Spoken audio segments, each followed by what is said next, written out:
A new sex offender bill is towing the line between safety and civil rights. The bill would require violent sex offenders to have a public hearing before they could have access to Virginia public schools. The bill's author says it's about safety. The ACLU says it goes too far. Their faces and addresses are already public. Now, one Virginia lawmaker wants registered sex offenders to face public hearings before going inside schools. It would be for anyone who is on the sex offender registry.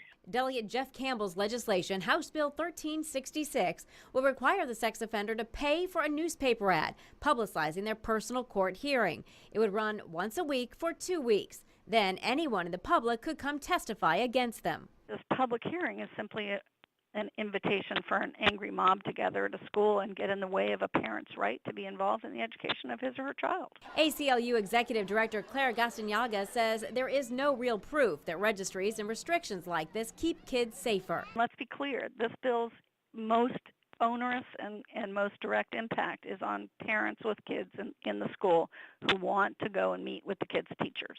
I disagree totally. I mean, what it does is it gives parents of the other children an opportunity to have say in regard to who is around their children. The ACLU is also concerned paying for the ad would be a hardship. We checked with the Virginian Pilot. They could not quote us on an ad without exact wording, but said it cost $8.11 per line per day.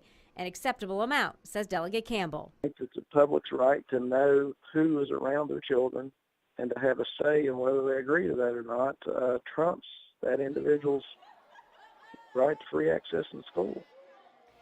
Currently, sex offenders must inform the school superintendent before they come into a school. Delegate Campbell told me that there was an incident last year in Wise County where a parent did that and got permission to attend sporting events with his children, but then started showing up at school at other times. Parents got upset, and that is the reason for his bill. A subcommittee unanimously passed it yesterday. There's no set date yet for it to go before the full committee.